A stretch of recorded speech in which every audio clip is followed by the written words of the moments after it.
One would think that the Nigeria Institute of International Affairs has no business with the upcoming presidential elections in Nigeria.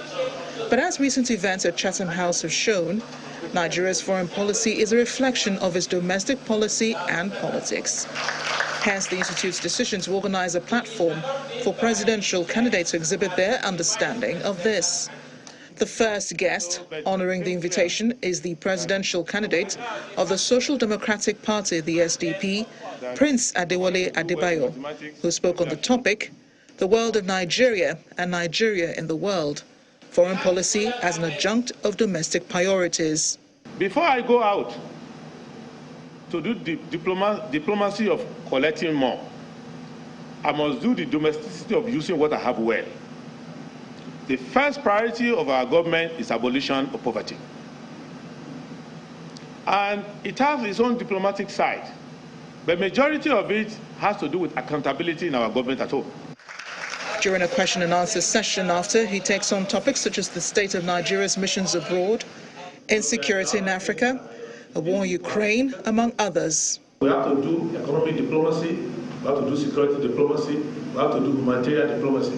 We have to do cultural diplomacy. So people have to be capable of being useful to the country before we send them out.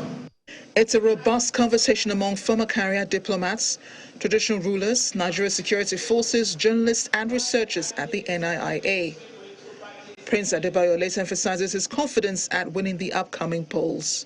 My chances depend on two things. Nigerians being determined to change course this time. If Nigerians don't want the status quo, then they will look in our direction.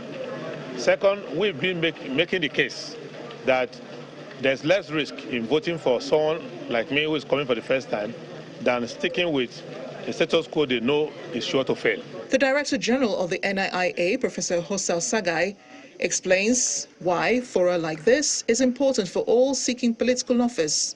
In recent times, the world has opened its doors to Nigeria in more significant ways than ever before, because these are changing times in the global order, and Nigeria needs to take its rightful place. He hopes more presidential candidates will honor invitations from the Institute and provide Nigerians a more rounded view of their prospective leaders.